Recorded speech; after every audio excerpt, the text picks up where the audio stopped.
Hello, it's Weasel.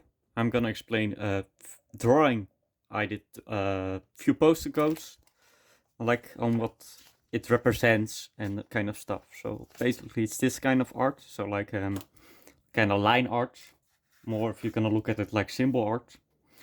So it's an kind of art style with more for lore reason behind it. So basically, there's certain nomadic tribe and they're not allowed to make straight lines because it's permanent, because a line is straight, you can't change it. That's why they draw their gods in non-straight lines, so you can't make a triangle.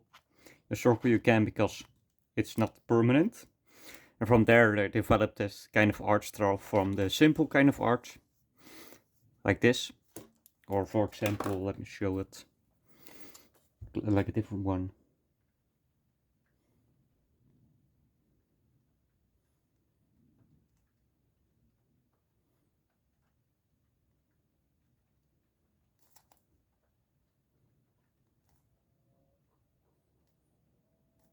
Like this, they have developed that art style because it's more conceptual, and then later it became more permanent. From this is like the early stuff to the later stuff to the end stuff. So basically, this is like the god of hunger, or a god of emptiness. This is like the god of craftsmanship, the demonic queen. I decided that because of really, I made these eyes first, and then I made the body. And kind of decided this is going to be like a tail, like a mermaid's tail, but it's supposed to be fire, so it's going to be red. And then I decided to make some dragon art because most cultures have dragons. And if you think about it, you probably would have seen it on the steps somewhere, or like a giant deer skull, and they would have seen it as a dragon, because certain like antlers or other kinds of mammal bones look like dragon teeth. So because it's ribbly, so like this, but then it's gonna be worse for some animals. So they developed that into like the mythology creature, and from there I also developed this is more of a later interpretation, let's call it, of the phoenix. Just your standard, this is the more Asiatic phoenix compared to like the Western one where it's a fire phoenix. The Eastern phoenix is more like a rooster or a pow, or other kind of very beautiful bird. So that's like with the wave, with the non-permanent lines, that kind of stuff also. It's really different.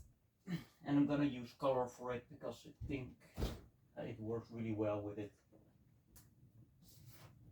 And in the time lapse, I decided to make also this one. So like the Wind of Change is a bit different because hey, even between different artists, there are different interpretations of how it's supposed to be. Look at, for example, Indonesian art with the borong. There's a lot of difference between, hey, does it have one wing? Does it have 2 wings, or 3 wings, or 4 wings? How does the face look? How does the antlers look? There's a lot of variations between artists. That's how you also can see it. But yeah, so I'm gonna finish the phoenix. Why I'm not live streaming it? Because it takes a lot of patience and it's really boring to make. For example, I'll show you a bit. It's gonna be like this. It has to be a certain amount of concentration, and sometimes drawing and talking, especially with watercolor, since I can't not erase it like a mechanical pencil. That's why. So I will keep you posted on this art piece, and follow my other stuff.